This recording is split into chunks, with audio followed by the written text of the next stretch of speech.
Okay, hello everyone. Here I want to provide a tutorial on how to remove floating keyboard on Samsung Galaxy A15 device.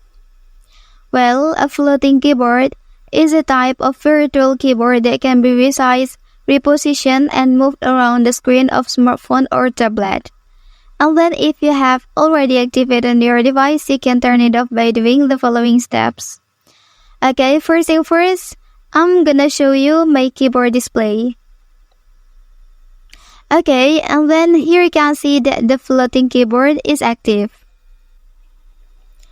Okay, and then the way to turn it off, you can hold this line and then drag it to the bottom of the screen, and then you can release it when the blue line is full.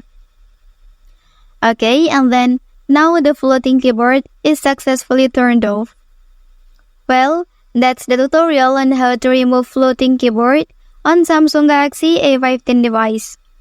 If you are helped by this video, don't forget to like and subscribe to get other information from this channel. Thank you.